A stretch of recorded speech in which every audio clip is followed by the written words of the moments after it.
ফটোশপে এরকম একটা stamp সিলের colour কয়েক সেকেন্ডের ভিতরেই পরিবর্তন করতে পারবেন। প্রথমেই উপর থেকে সিলেক্টে চলে যাবেন, দেন এখান থেকে কালার রেঞ্জে চলে আসবেন। এরপর আপনার পিছনে সলিড ব্যাকগ্রাউন্ডের উপরে একটা ক্লিক করবেন।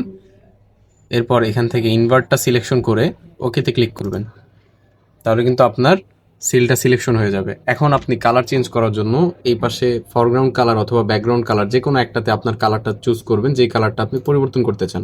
সাপোজ আমি এখানে ব্লু কালার দিচ্ছি, তো এখানে ব্লু কালারটা সিলেকশন করে দেন ওকেতে ক্লিক করলাম। এটা কিন্তু আমি ব্যাকগ্রাউন্ড কালারে সিলেকশন করলাম। তো এই কালারটাকে আমি এখানে পেস্ট করব কিভাবে?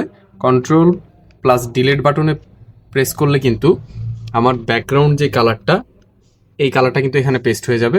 এখন আমি যদি ফরগ্রাউন্ড কালারের ভিতরে যে কোনো কালার পেস্ট করতে চাই, সাপোজ এখানে আমি একটা গ্রিন কালার সিলেকশন করলাম। এখান থেকে অল্টার প্লাস ব্যাক স্পেস বাটনে ক্লিক করলে কিন্তু এইখানে যে ফরগ্রাউন্ড কালারটা আছে সেটা পেস্ট হয়ে যাবে। ধন্যবাদ। আসসালামু আলাইকুম।